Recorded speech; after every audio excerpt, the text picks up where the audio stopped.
sebenarnya. Ya udah Terlalu nanti coba aja aku baca-baca lagi, siapa tahu ada yang bisa dimasukin gitu loh supaya nyambung. oke. Oke. Next dulu aja berarti. Iya next dulu aja.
Masuk ke bisnis model selanjutnya itu ada yang namanya manufacturer direct model. Inti dari model ini adalah sebenarnya perusahaan langsung menjual produknya kepada konsumen tanpa adanya perantara, tanpa adanya mungkin supplier atau mungkin, dari, distribution channel itu dipotong sama manufaktur. Nah, tujuannya tuh apa? Yang pertama supaya hemat biaya, dan yang kedua itu sebenarnya, supaya perusahaan itu lebih dekat dengan konsumennya. Salah satu, bisnis yang mengaplikasikan manufacturer direct model ini adalah perusahaan komputer namanya Dell. Kalau kita lihat di traditional computer manufacturer itu biasanya dari marketing, mereka masih ketemu manufaktur lagi, nanti dari manufaktur itu dari pabriknya mereka masih harus distribusi. Nah, distribusinya itu nanti masih harus dari warehouse, terus nanti mungkin bisa juga nanti dikirim lagi ke retailernya, nanti baru dari retailer tuh baru nanti ke sales. Nah, ini bisa memakan waktu panjang banget, beda dengan apa yang diaplikasikan oleh Dell. Kalau Dell ini, dia dari sales langsung ngejualin, jual langsung purchase, nanti dari purchase barangnya diambil, nanti udah dari manufacturer langsung bisa dikirim ke customer. Ini ngebuat kita sebagai konsumer juga, bisa ngerasa lebih cepat untuk dapetin produknya, dan selain itu Dell juga bisa mengkustomisasi sesuai dengan apa yang, pelanggan inginkan. Misalnya pelanggan mau komputernya ditambahin ini, ditambahin itu. Nah, Dell itu, termasuk salah satu company yang nge-provide service. Dan selanjutnya ada utility model. Ini tuh lebih dikenal sebagai model pay as you go, dan salah satu yang paling terkenal dari pay as you go ini adalah Amazon Web Service. Pay as you go ini maksudnya adalah kalian pakai apa, ya bayarnya segitu aja. Nah, contohnya itu di Amazon Web Service ini dia tuh bisa disebut sebagai cloud service, di mana di sini tuh, mereka menawarkan misalnya contoh kayak database, terus storage, terus ada networking juga. Contoh kalau misalnya storage, di Amazon Web Service ini dia ada layanan namanya S3, Simple Storage Service, di mana pengguna tuh hanya dikenakan biaya untuk data yang disimpan di dalam S3-nya aja. Misalnya dia cuma nyimpen 20 gigabyte data, maka yang dia bayarkan itu cuma data yang 20 gigabyte-nya aja. Jadi semakin banyak data yang disimpan, maka nantinya semakin banyak biaya yang harus mereka bayarkan. Nah, selanjutnya ini ada subscription model. Ini adalah salah satu model yang mungkin sangat familiar di di kita sebagai seorang konsumen. Subscription model ini, pada intinya adalah kita membayar sesuatu yang berulang, bentuk berulangnya itu bisa biaya bulanan atau bisa biaya tahunan secara terus-menerus. Dan salah satu contoh, paling terkenalnya mungkin di zaman kita tuh adalah dulu, dimulai dari magazine atau koran, kita langganan koran itu selama bulanan, nanti tinggal dikirim ke rumah. Contohnya juga ada majalah Bobo. Di sini juga ada 2 company yang berhasil di zaman dulu untuk pakai bisnis modelnya. Yang pertama tuh ada namanya Hanes Company. Di sini Hanes Company itu adalah company yang bergerak pada pada produk-produk kebersihan. Jadi target mereka adalah orang tua, di mana mereka itu bikin bundling. Kalau misalnya si orang tua ini subscribe, nanti bisa dikirimin alat-alat kebersihan kayak popok, tisu, terus misalnya ada juga alat mandi. Jadi mereka itu tidak perlu lagi untuk keluar rumah atau ke minimarket untuk beli beli hal seperti itu. Jadi mereka tinggal nerima aja di rumah. Dan ada lagi satu lagi namanya, kalau nggak sorry, ini namanya adalah Dollar Shave Club. Kalau di sini itu dia bikin paket bundles, jadi ada $1, $6 sama $9, di mana setiap bulannya kalau misalnya dia subscribe $6 ini dia bisa dapetin, apa ini apa sih namanya nih, eee eee, Shaver no bukan, maksudnya ininya nih, siletnya gitu. Jadi dia tuh siletnya bisa ya glades-nya tuh bisa baru setiap bulan, atau mungkin nanti warnanya bisa baru setiap bulan, itu yang ditawarkan oleh Dollar Shave Club. Dan sekarang itu mungkin kita lebih kenal ke produk yang namanya Netflix atau Spotify. Netflix dan Spotify ini mereka menyediakan program subscription model dengan kriteria masing-masing yang bisa dipilih dengan sesuai kebutuhan kita sebagai consumer.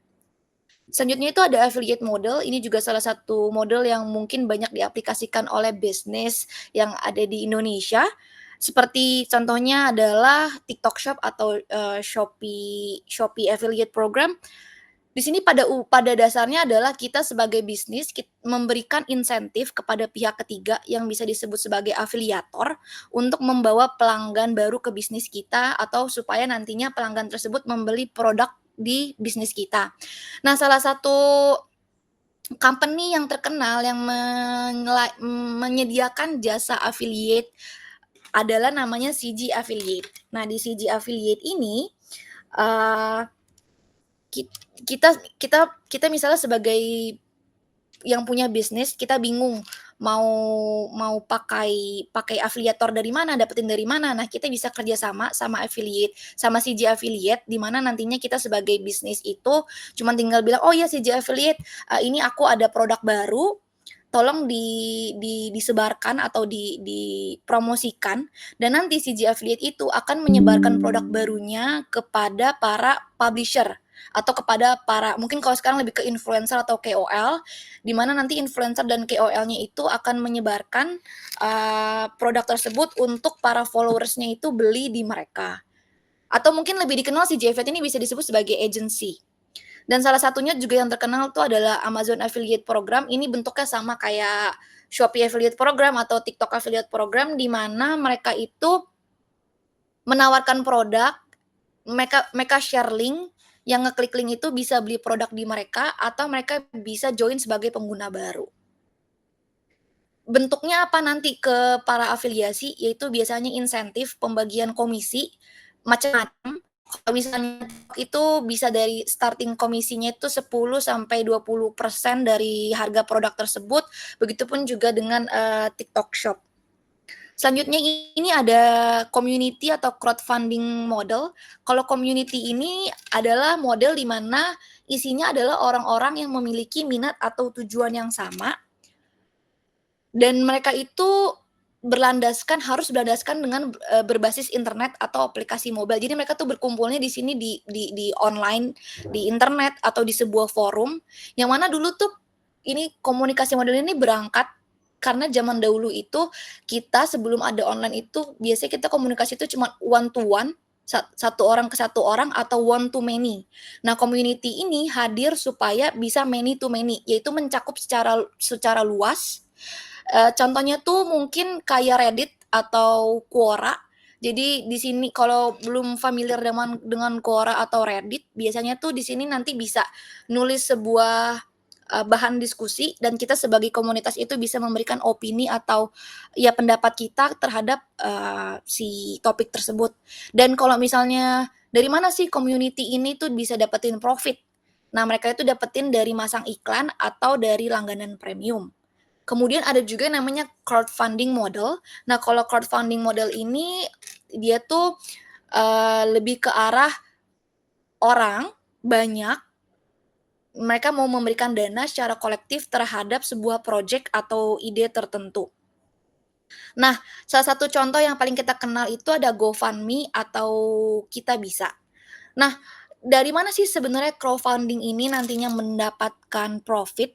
Yang pertama itu ada yang namanya platform fees. Contohnya kalau misalnya kita bisa, mereka akan ambil 5% dari seluruh hasil donasi yang kekumpul untuk biaya platform mereka. Atau ada juga yang namanya payment processing fees. Contohnya kayak Kickstarter, jadi setiap kita mau ambil uang donasinya itu ada, 3 sampai 5%, 3 sampai 5% fees untuk pencairan setiap dananya. Terus apa nih hubungan antara community sama crowdfunding? Crowdfunding itu sangat bergantung pada komunitas. Tanpa adanya dukungan komunitas, sebuah proyek atau sebuah campaign itu nggak akan berhasil karena di dalam komunitas itu terdiri dari orang-orang yang sama tujuannya, sama minatnya, dan mereka tuh merasa kayak, "Oh iya, kita harus memberikan dukungan secara emosional maupun finansial." Maka dari itu, crowdfunding dan komunitas itu adalah sesuatu yang harus saling melengkapi. Dan yang terakhir bisnis modelnya itu adalah namanya freemium model. Ini adalah model yang di mana menawarkan layanan gratis, tapi kita bisa meningkatkan layanan tersebut, mendapatkan fitur-fitur tambahan dengan, membayar lebih. Salah satu contohnya adalah YouTube YouTube atau enggak Spotify. Jadi biasanya kalau freemium model ini mereka bentuknya awal-awal mereka bisa kasih free trials atau mereka ternyata mesisipkan ads di dalam proses, bisnis tersebut. Biasanya sih 15 sampai 30 detik aja. Sedangkan kalau misalnya orang-orang yang mau bayar apps mereka itu pasti tidak ada ads-nya. Salah satu contohnya ya kayak YouTube sama Spotify, biasanya mereka mensisipkan ads.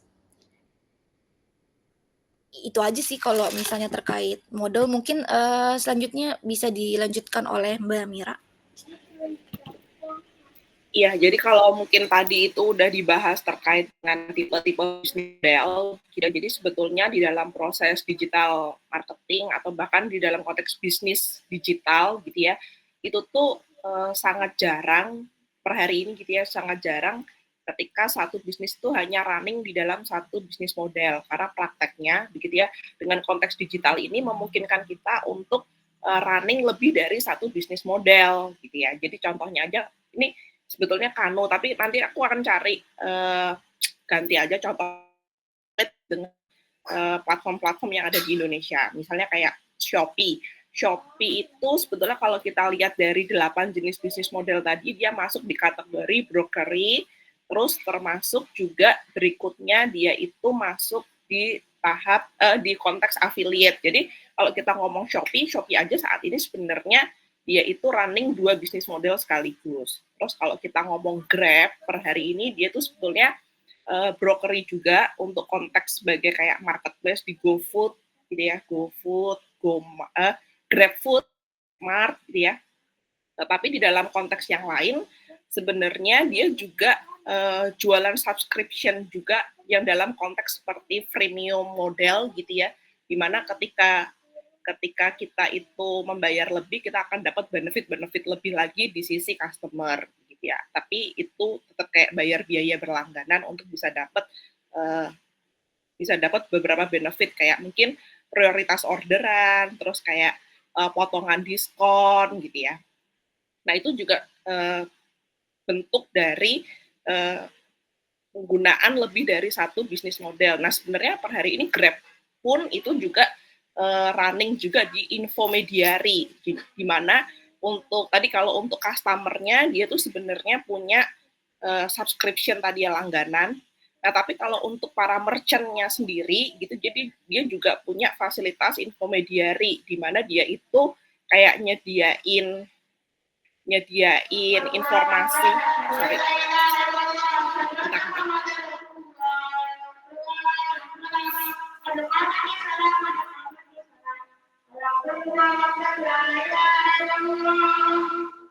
Nah, sorry sekarang deket musola rumahnya.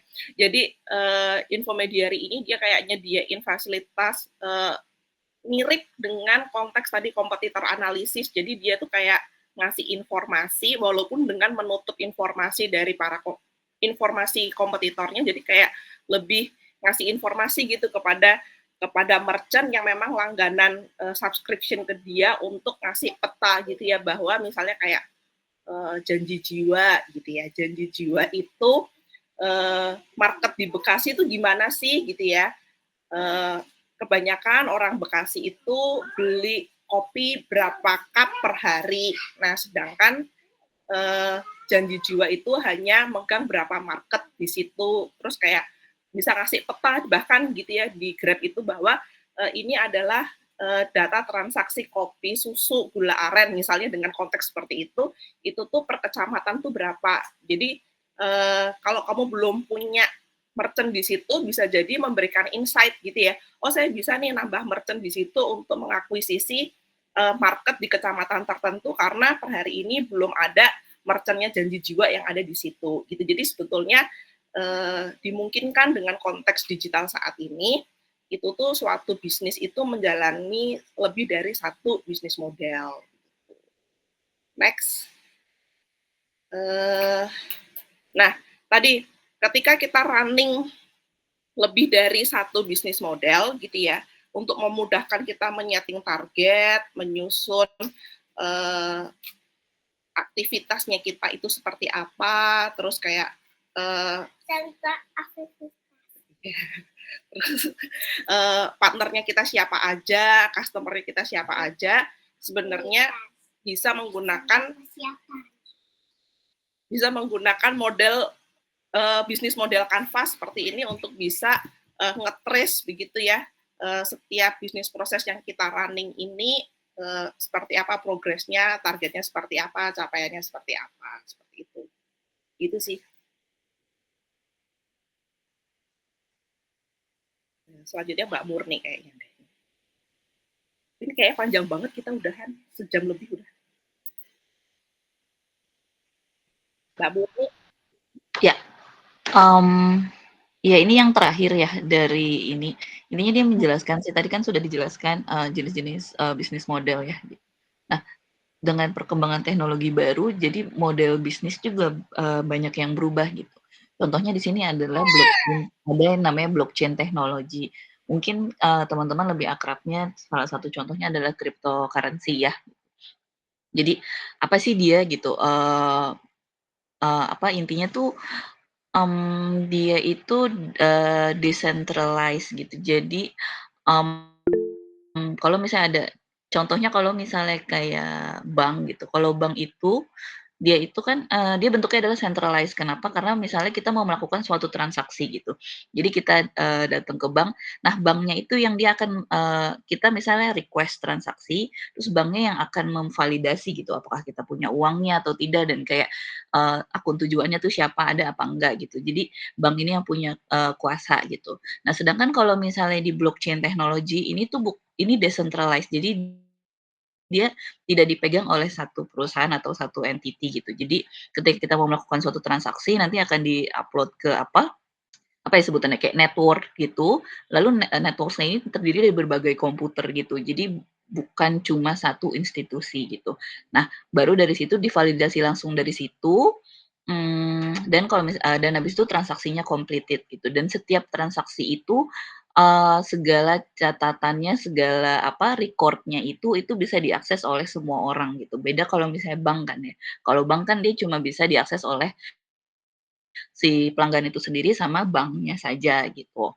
Nah, boleh next. Nah ini jadinya dengan adanya si blockchain teknologi ini, eee, ada pergeseran nih dari awalnya centralized platform sama decentralized, platform gitu. Jadi kalau centralized platform tadi aku contohnya bank, yang sekarang misalnya kita contohnya adalah Facebook dan Instagram gitu. Eee, Kalau Facebook dan Instagram dia kan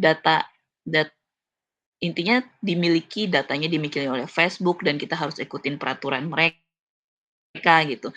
Dan si si perusahaan ini, si Instagram dan si Facebook ini dia nggak semua data dia gitu. Jadi dia bisa memanipulasi data, dia bisa kayak dia ubah-ubah atau dia simpen, dia hapus gitu. Sedangkan kalau decentralized platform yang contohnya di sini adalah blockchain, itu dia, again dia nggak dipegang cuma sama satu entitas doang gitu, tapi dia di beberapa komputer yang terdistribusi gitu. Lalu semua transaksinya tercatat, dan si user ini, dia punya, kontrol penuh gitu untuk data mereka sendiri gitu. Kalau misalnya Instagram gitu kan kita, ngasih consent ya kayak, "Oke kalian boleh mengambil data kita nanti di-utilize untuk targeting ads atau something kayak gitu." Nah kalau decentralized platform enggak gitu. Eee, Setelah itu Pokoknya ya intinya adalah dengan teknologi baru ini ada mulai pergeseran gitu dari centralized platform ke decentralized.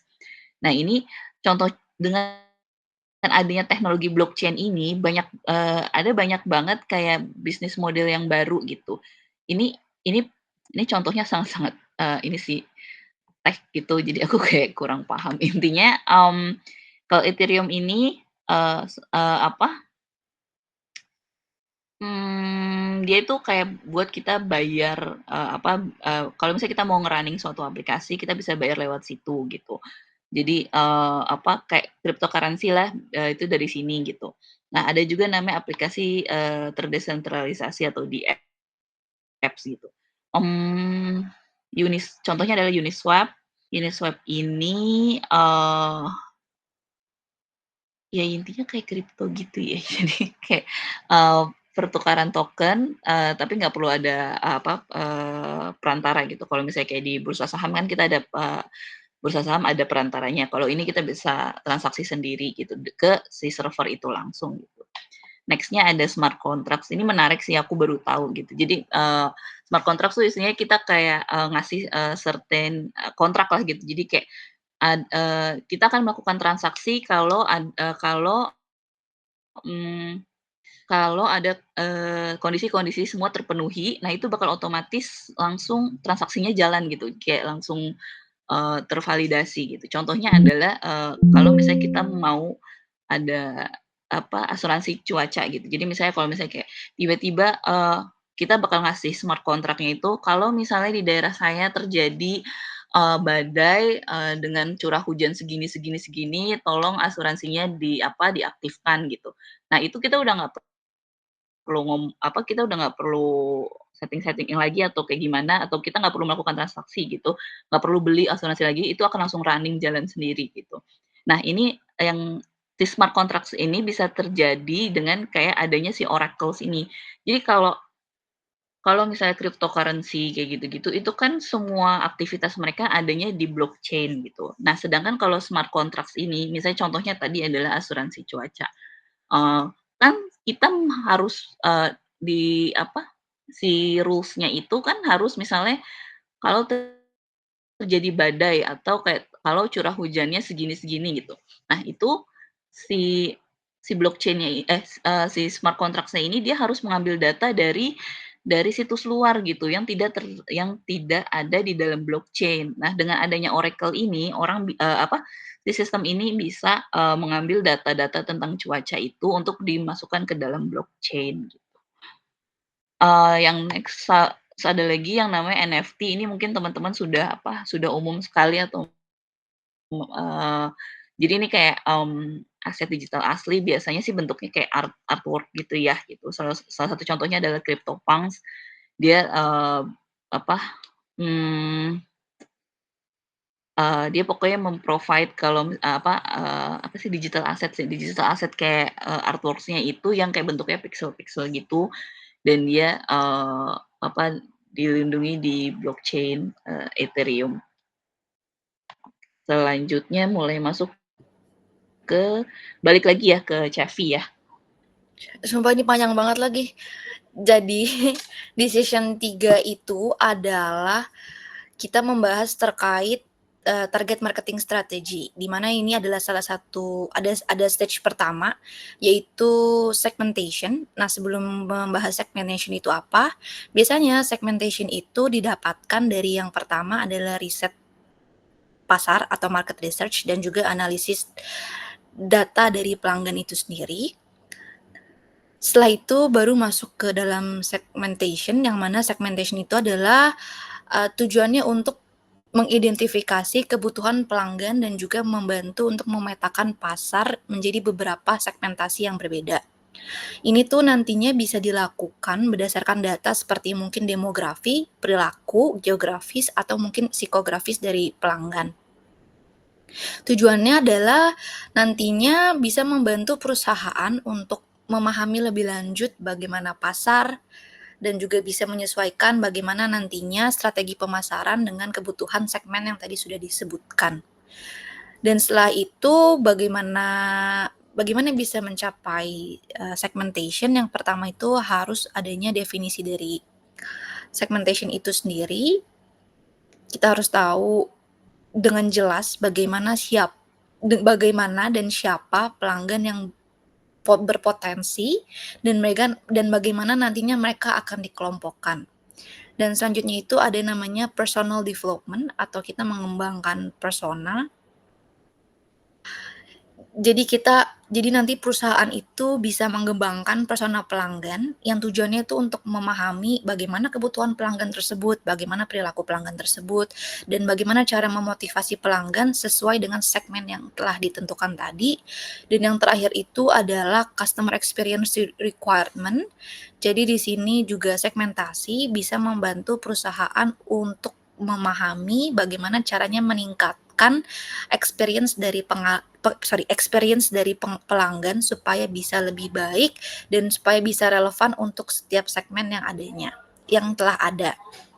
Nah, selanjutnya itu tahap setelah menentukan segmentation adalah target marketing itu sendiri. Nah, target marketing itu sendiri didapatkan dari analisis permintaan atau demand analysis supaya nantinya perusahaan bisa memahami bagaimana permintaan pasar dan menentukan juga segmen pelanggan yang paling potensial untuk nantinya ditargetkan.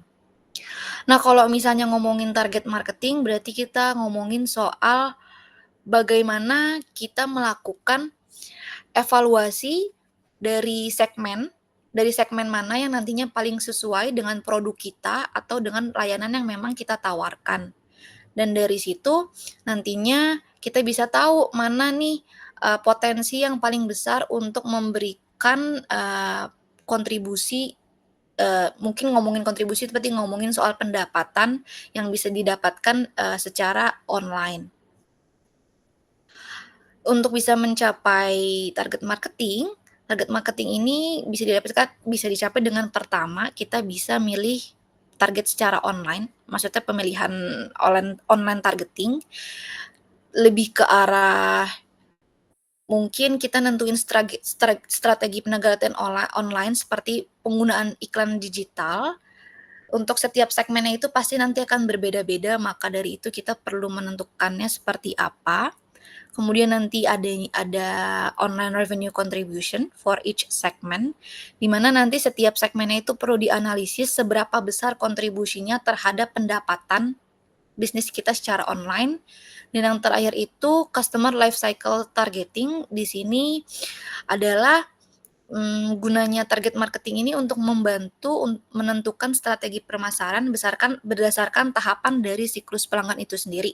Kan kalau siklus pelanggan itu kan ada 3 ya, yang pertama akuisisi, konversi, nanti langsung, dan yang terakhir itu adalah retensi. Setelah udah menentukan target marketing strategi, segmentation dan target marketingnya, maka masuk ke dalam decision keempat, yaitu berbicara soal positioning dan juga differentiation strategi, yang mana untuk positioning ini sendiri, dia informnya dari competitor analysis tadi yang sudah dijelaskan sebelumnya dan juga internal asset analysis. Nah, kalau misalnya competitor analysis, kita bisa melakukan kayaknya nanti aku skip aja lah, cuman aku bacain. Dan kalau misalnya internal analysis itu dia lebih ke arah kita ngelihat bagaimana brand kita, bagaimana produk kita, dan bagaimana sumber daya kita. Setelah itu nanti kita bisa melakukan positioning, yang mana positioning ini sendiri adalah untuk mengidentifikasi proporsi nilai yang unik untuk setiap segmen yang ada dengan pelanggan yang sudah ditargetkan. Ini intinya sebenarnya berarti perusahaan harus merumuskan bagaimana pesan yang ingin disampaikan kepada segmen tertentu supaya nanti terbentuknya sebuah persepsi bagaimana brand kita mau diterima oleh segmen tersebut. Nah, elemen-elemen yang mendukung positioning yang paling pertama adalah core brand proposition. Ini kita berbicara soal bagaimana sih nilai utama yang ditawarkan oleh kita sebagai perusahaan untuk pelanggan. Kemudian ada online value proposition yang nanti akan saya bahas lebih lanjut. Ada juga online marketing mix, yaitu kita berbicara soal produk, harga, tempat, dan promosi. untuk memperkuat posisi kita sebagai brand di market. Dan yang terakhir itu adalah life cycle, brand development, and proposition messaging ini lebih ke arah bagaimana nantinya perusahaan mengelola pengembangan merek dan komunikasi nilainya di setiap tahap siklus pada segmen itu sendiri. Nah, gunanya positioning ini sebenarnya untuk membentuk yang namanya differential advantage, yang pada intinya adalah atribut yang diinginkan dari produk kita atau layanan kita yang membuat produk dan layanan kita itu berbeda dari perusahaan manapun. Nah, untuk membuat differential advantage itu kita bisa menggunakan online value proposition, di mana online value proposition ini menjelaskan nilai unik yang kita tawarkan sebagai perusahaan melalui online channel kita, yang harus menjawab pernyataan dasar para konsumen. Kenapa nih saya sebagai konsumen harus memilih untuk memberi produk atau menggunakan layanan pada perusahaan ini secara online?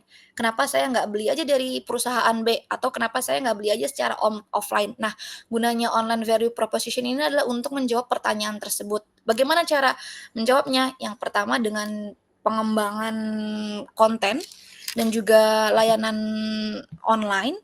Kemudian juga ada komunikasi pesan OVP, yang mana nanti manfaatnya adalah supaya membedakan dari kompetitor, kemudian supaya lebih fokus kepada pemasaran, dan yang terakhir adalah untuk memperluas word of mouth atau juga PR. Contohnya adalah, salah satu contohnya ini ada perusahaan wines wines itu apa bahasa Indonesia ya? Wines, minuman, wines apa ya? Nggak tahu lah, wines itu nanti aku cari. Intinya perusahaan ini, dia mengeluarkan iklan dengan cara, you find it cheaper elsewhere, we will refund the difference if you are lucky enough to find a wine cheaper elsewhere. Jadi kayak dia, poin utamanya adalah, apakah kamu bisa menemukan produk wine lain yang lebih murah dibanding tempat kami? Kalau iya, silahkan ngomong ke kami, nanti biar kami bayarkan, eee,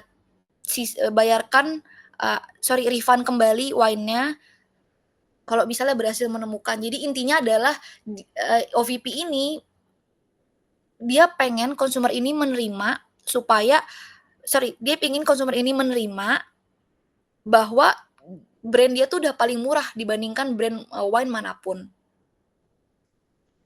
Eee, itu saja terkait positioning and differentiation strategy. Selanjutnya akan masuk ke dalam decision 5 yang akan dijelaskan oleh Vira.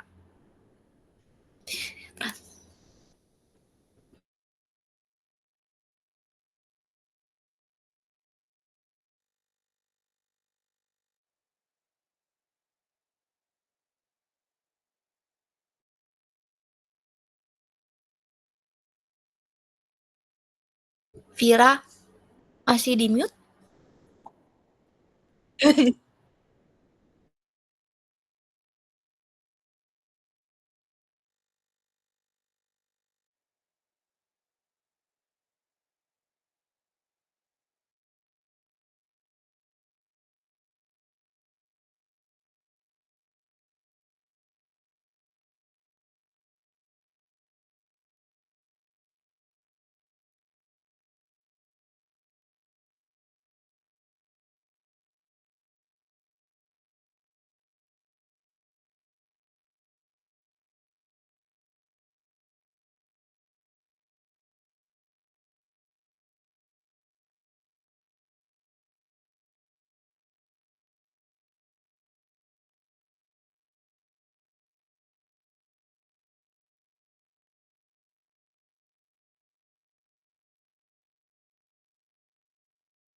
Oke, selanjutnya aku mau bahas tentang organizational issues of strategy implementation.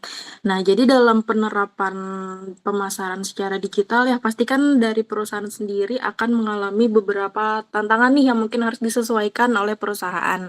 Nah, mungkin untuk tantangan tersebut ini di sini dikaitkan dengan 7S McKinsey Framework. Nah, di sini itu ada strategi, structure, sistem, skill, staff, style, dan yang terakhir itu ada shared values. Nah, kalau untuk strategi sendiri, jadi di sini tuh maksudnya menentukan pentingnya pemasaran digital dalam menentukan visi, misi, tujuan, serta target dari keseluruhan perusahaan. Nah, jadi mungkin nantinya akan menentukan, ke depannya nanti mungkin akan menentukan bagaimana nih konten pemasaran yang akan mereka buat atau mungkin pemanfaatan sosial medianya nanti. Nah, selanjutnya di sini tuh ada structure. Kalau untuk structure ini itu mengubah struktur organisasi, di dalam perusahaan untuk mendukung pemasaran digital. Jadi tuh mungkin untuk struktur organisasinya kayak, jadi kayak mengintegrasikan antar divisi, misalkan kayak tim pemasaran dengan bekerja sama dengan staf manajemen atau staf IT dan lain sebagainya.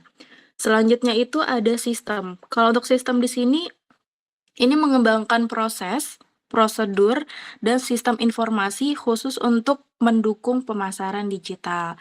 Jadi, untuk perusahaan tuh untuk menjalankan pemasaran digital tuh harus memanfaatkan sistem analisis untuk memanage informasi customer atau memantau efektivitas pemasaran secara digital.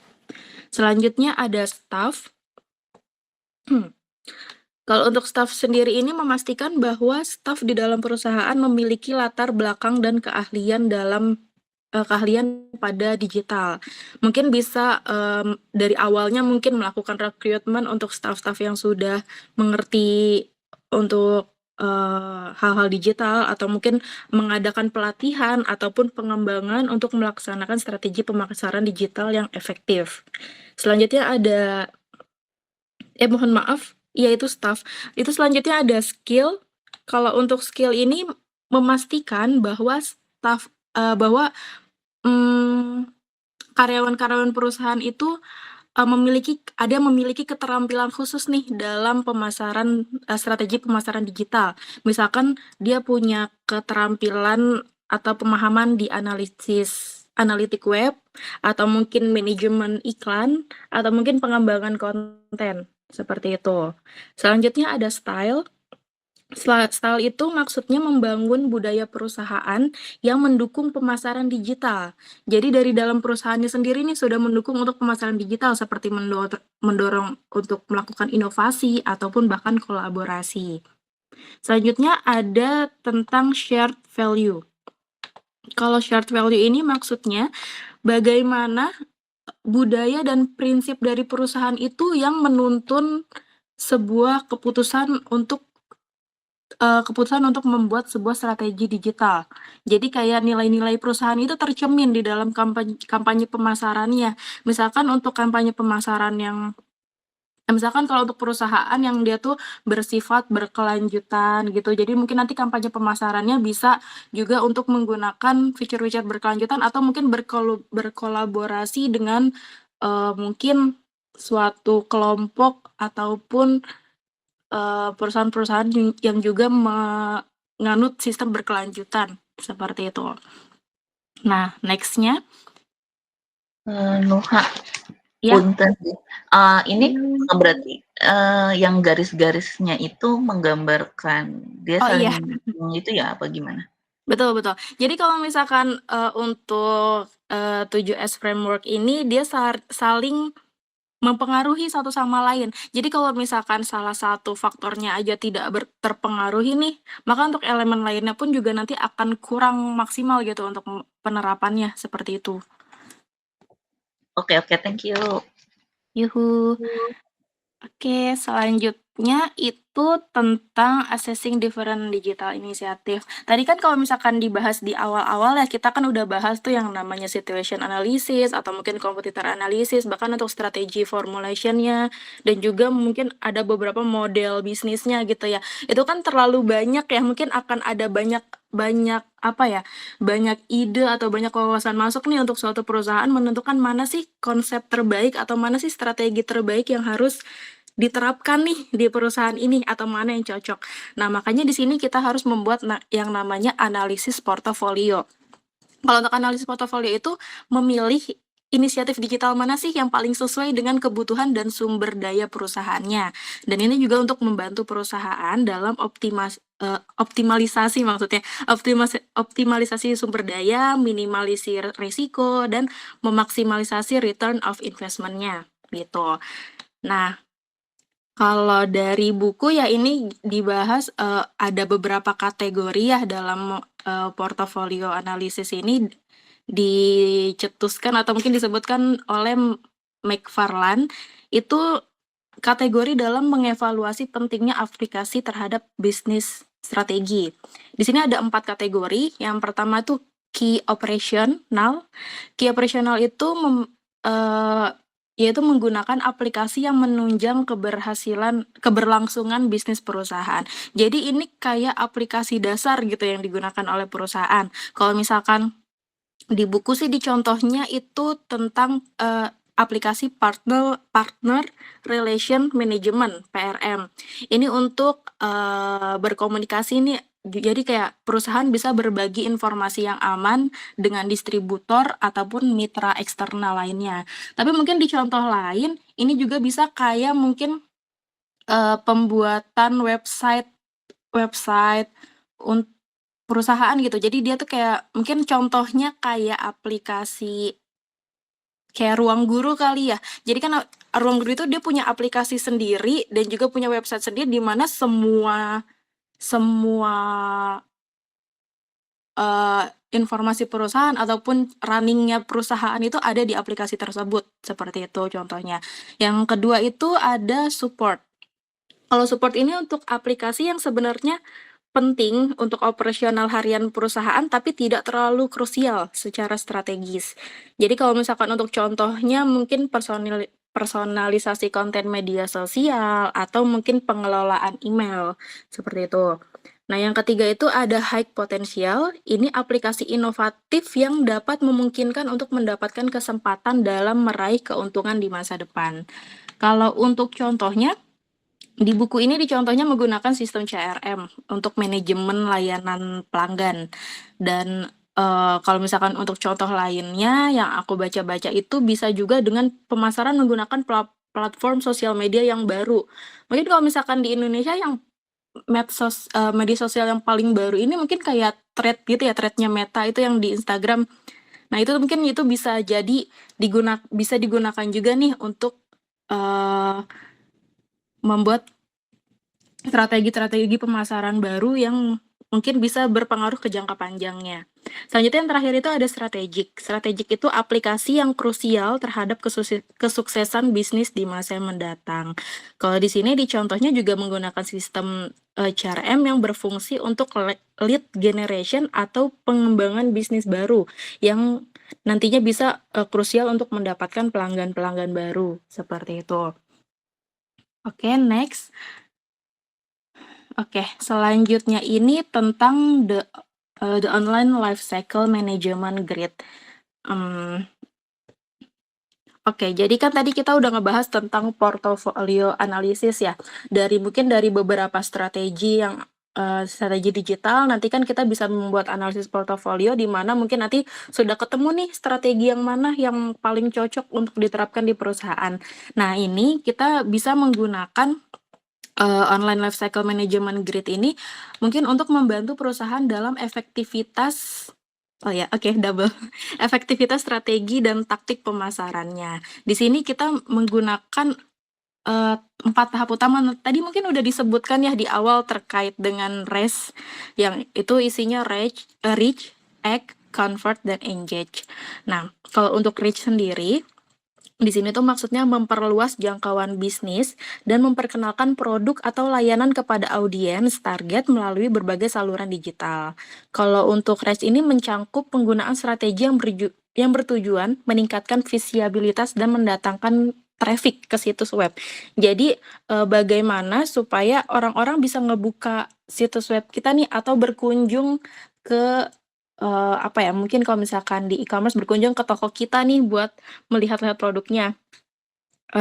Mungkin contohnya bisa meningkatkan peringkat situs web di mesin pencari, atau mungkin menggunakan iklan berbayar untuk promosi awal nih. Kalau misalkan ada loh kita menjual produk ini loh, atau kita menyediakan layanan ini loh, gitu.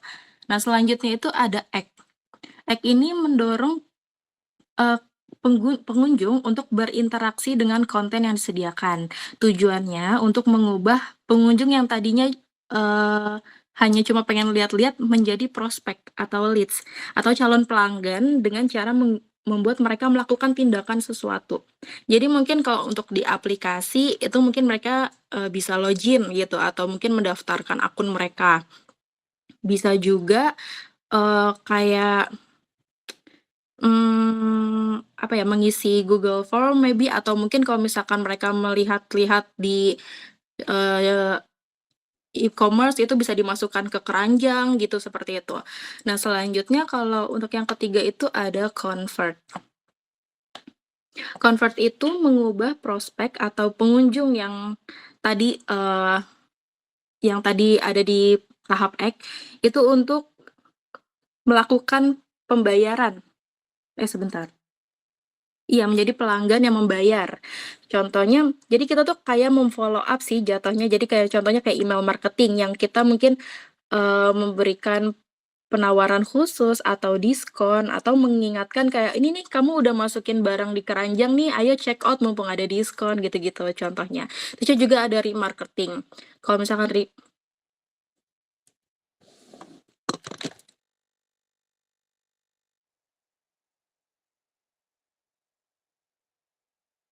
Wah, cabut. Cabut ya. Udah selesai gitu.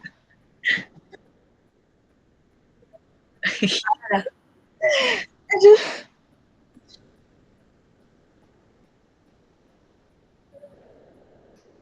Oh, HP-nya mati. Apa udah sekalian bahas apa gimana? Ya, kayaknya yang tulis kan kita ya udahlah ya. Maksudnya kita udah pernah. Nah, ini strategi kita presentasi nih. Apakah kita akan running selama ini? Ya. Aku boleh nanya dulu nggak nih yang si apa REST ini? Ini maksud re-automate itu apa ya?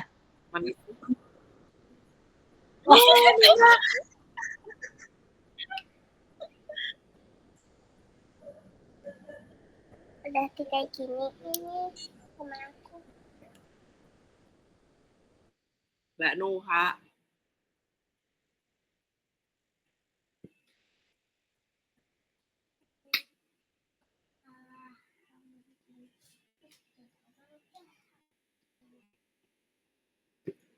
Nah,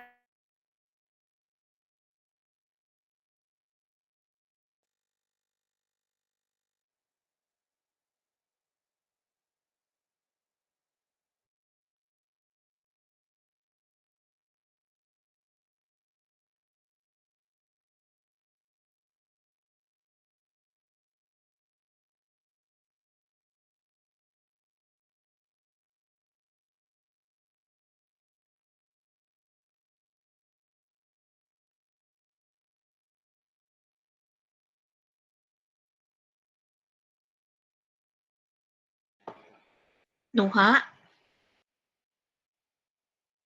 Halo? Ya. Oh, astaga, dari tadi aku mute. Ya, oke. Oke, aku tadi sampai di convert ya. Iya. Selanjutnya berarti di engage ya. Yang terakhir itu membangun hubungan yang baik dengan pelanggan, membangun loyalitas, dan mendorong pembelian ulang atau merekomendasikan produk atau layanan kepada orang lain gitu. Mungkin caranya kita tetap kayak nge-reach si customer itu, misalkan walaupun dia udah selesai melakukan pembelian atau sudah selesai mendapatkan pelayanan, mungkin bisa dilakukan kayak email marketing berkelanjutan gitu, supaya si customer-nya ini tetap ingat loh terhadap produk kita, dan atau mungkin bisa merekomendasikan ke orang lain. Atau mungkin juga bisa ada interaksi di media sosial dan juga ada survei kepuasan pelanggan. Oke, thank you. Ada pertanyaan? Tuh, maaf tadi aku kelewat. Yang re-automate maksudnya apa ya? Apa? Yang re-automate ini Mana? Oh, yang di kecil itu, di yang gambar. mana sih? Oh, re-automate. Ini tuh maksudnya kayak yang tadi dijelasin itu loh, kalau misalkan REST ini tuh sifatnya berkelanjutan gitu loh. Jadi dia tuh nggak cuma selesai di engage.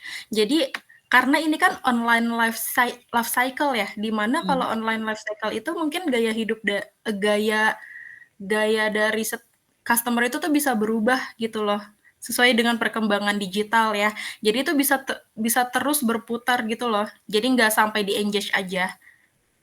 Jadi bisa kayak dia dari engage terus nanti dia ke act lagi, terus dia ke expose Bisa. lagi gitu ya. Betul. Oke. Terima kasih. Yuhu. Selesai. Oke. 2 jam Guys. ya, Aku boleh, ada lagi nggak yang mau dibahas? Aku mau ngelarin etika bisnis dulu nih. Paling itu sih Mbak, ini gimana maksudnya terkait kita kayak lebih dari 1 jam. Kebanyakan iya euy. Kita berberapa sih? Berenam ya? Apa berenam? Mungkin kita latihan masing-masing kali ya, kayak ya udah 10 menit aja per orang gitu. Prof bilang 10 menit kan harusnya per orang. Tapi berarti kalau dari segi materi udah nggak ada lagi yang bisa diperes ya? Kalau punya aku paling enggak yang sih. kayak contoh-contoh bisnis maksudnya contoh yang blockchain tadi tuh paling aku cuma kayak, oh ini ada NFT, ada ini udah gitu doang sih. Nggak detail. Ya udah. Terus apa ya? Soalnya kalau nggak dimasukin takutnya nanti ini kok nggak dibahas gitu. Kayak yang penting ada aja dulu di slide-nya ya. Paling ini aja tentuin deadline kalau mau revisi slide sampai jam berapa, karena kan sebelum pas asar kita udah harus kirim ke orang-orang kan ya jam 4. Kita mau terakhir. Kalian ada yang nambahin jurnal nggak sih jadinya? Aku enggak sih. Paling kalau aku sih kayak disebutin aja contoh-contohnya gitu, Pak. Jadi nggak aku masukin spesifik. Oh, oke. Oke.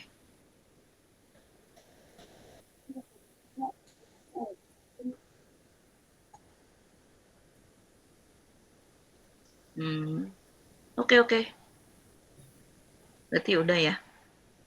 Jadi mau terakhir direvisi jam berapa? 3. Jam 3 ya? Ya. Boleh. Oke. Udah? Semangat guys. Semangat guys.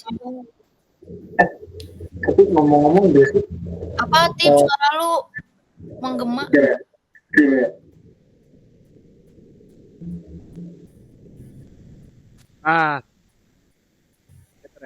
Better nggak?